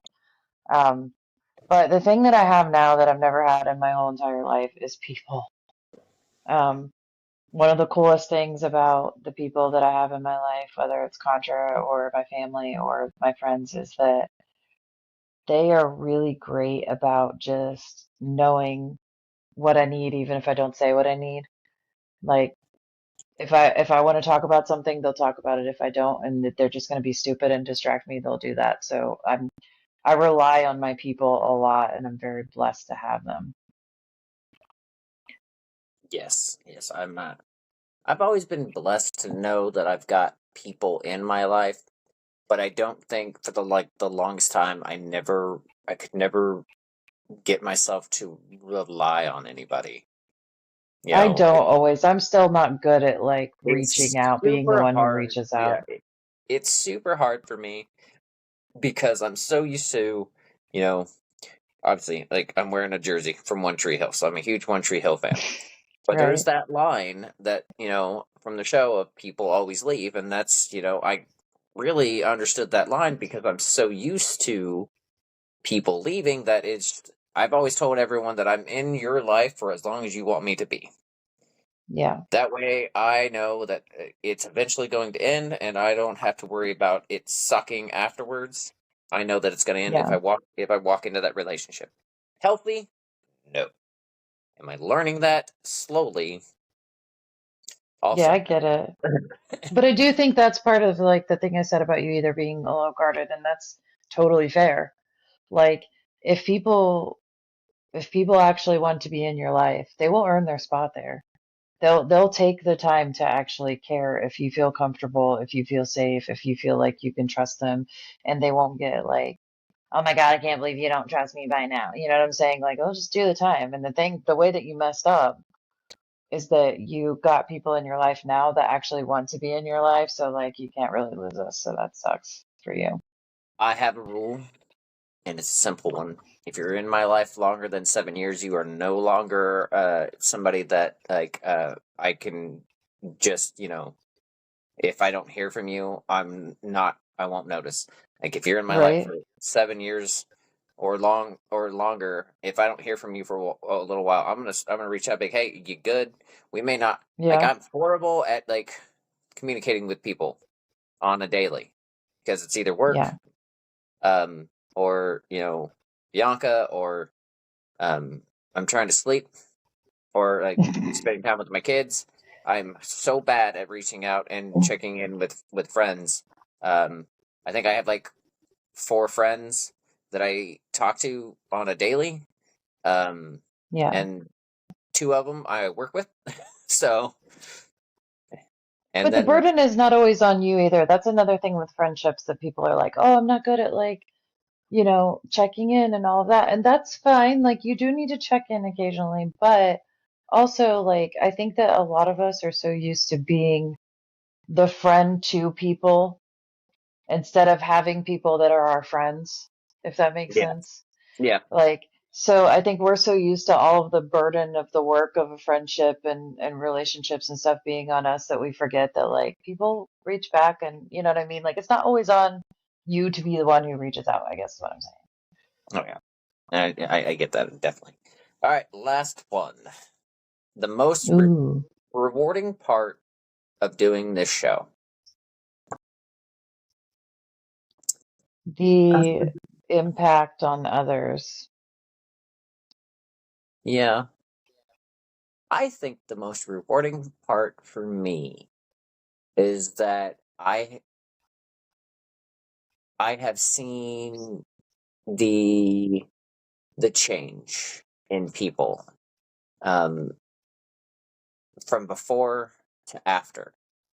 Um, because a lot of people are very scared to tell their story, and especially to put it on the internet.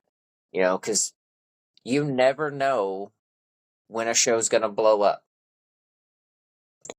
And you Like, never know when you get a smart ass weird comment or yeah, whatever. Yeah, you never know. So the fact of the matter is that I've seen people so nervous about it that they were timid and they were shy and they were kind of like hindered by their past, and then they did the show, and you see a little bit more confidence in them. Yeah, that's my favorite So thing. that's one of my favorite rewarding moments. Also, I feel like I've been able to cultivate some friendships with like several of these guests, Mm. and I hate to say this in ways, but life is so short that like you never know when someone's like last breath is. Facts. And so to have these moments, like to have like moments to where on tape, for lack of a better term here, Yeah. where you have this hour-long dialogue or 2 hour-long dialogue with somebody, that I think would mean something, at least It's to me. Or irreplaceable. yeah. So it's honestly the most rewarding part of the show is the moments.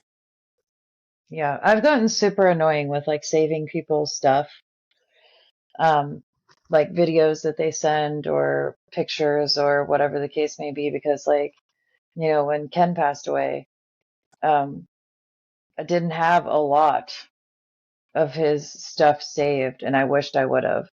So after that, it was like I got crazy with like I save everything somebody sends me, and that because those moments that you're talking about. And the cool thing about this show is that you have this whole thing with not only somebody's voice and their inflections and all of that, but them telling you who they are. Yeah. And I agree that that is an invaluable thing. Oh, yeah. Yeah. It's one of those things, and I think it also one of the most rewarding parts of the show is that I think I've gotten a lot more comfortable um, talking to people, because at first I was always just deemed as like when growing up I was just a nice kid. I said hi to everybody. I was always sweet, kind, that kind of Hmm. stuff to everybody, and then I didn't really talk a lot. I've never really been like, it was more of a writer than I was a talker. And then Yeah. doing the show, like, as much as I hate this part about me now, is that I've gotten really good at talking to people.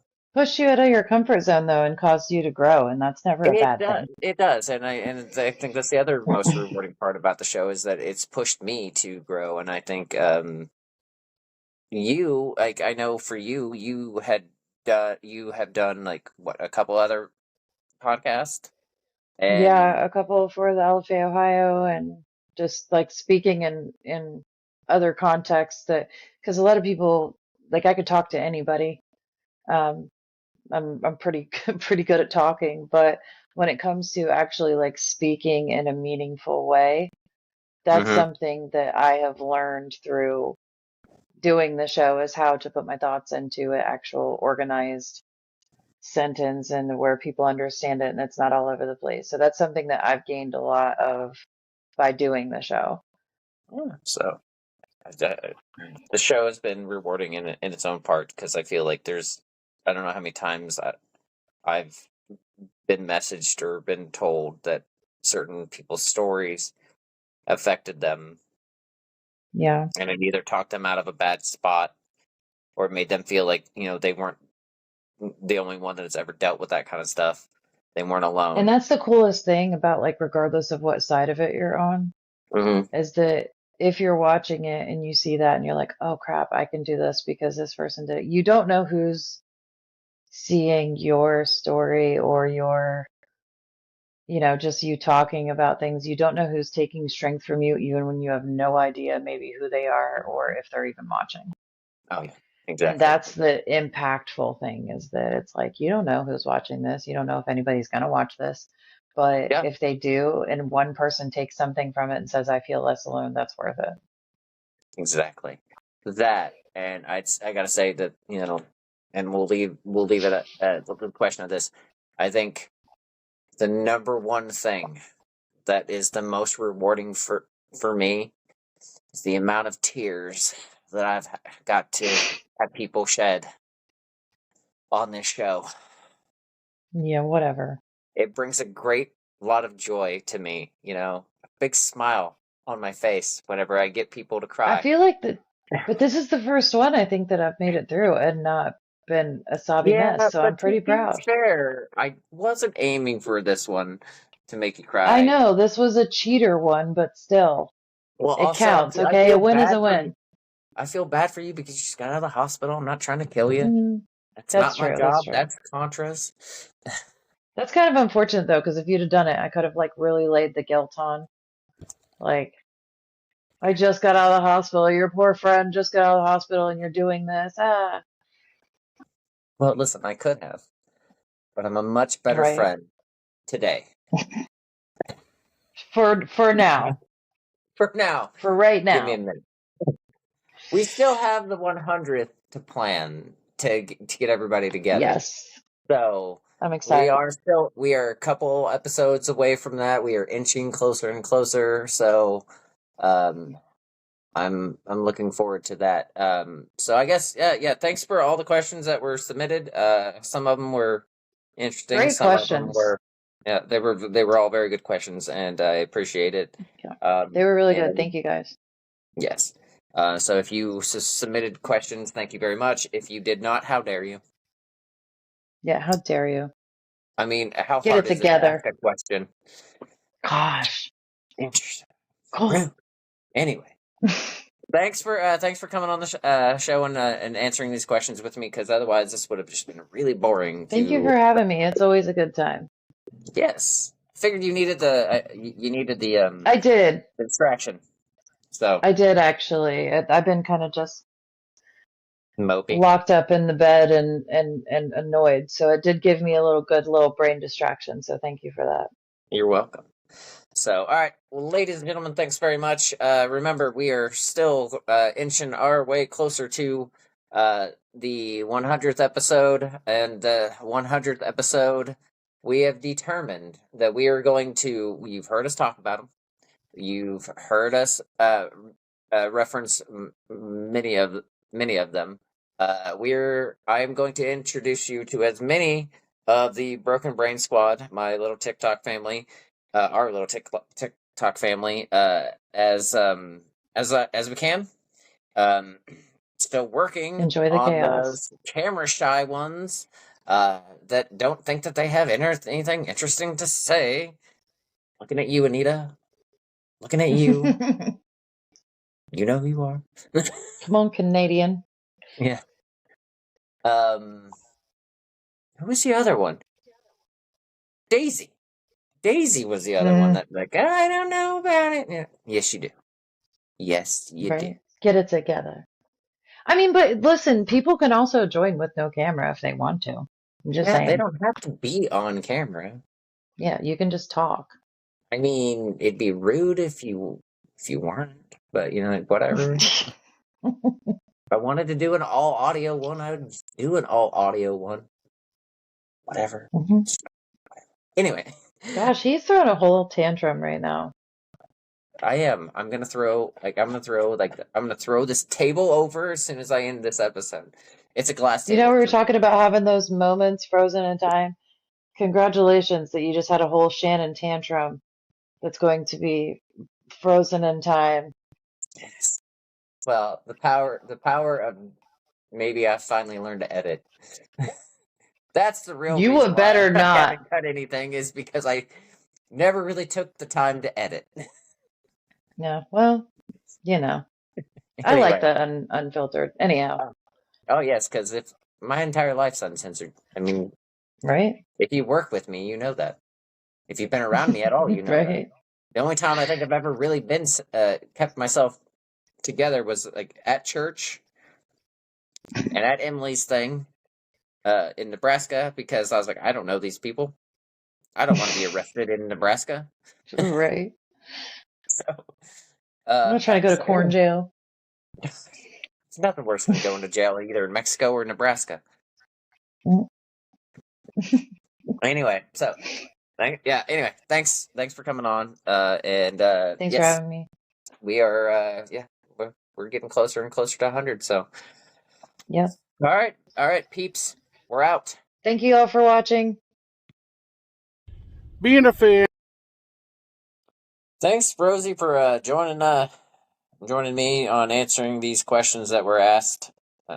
2 hours, or close to 2 hours. We answered questions. We went on rants. We went on tangents. We had fun. We laughed. We didn't cry, which is surprising because anytime I get her on the show, I make her cry. But anyway, so thanks for everyone that submitted some questions, and thanks for listening. Thanks for watching. I say it every chance I get. Out of all the podcasts in the world, you listen to mine, and I will be forever greatly appreciative of that. I hope that if this is the first time that you're watching or first time that you're listening, that you learned what the show's about, what the show does. So thank you very much. I appreciate it. I appreciate you. Until we meet again. Thanks again.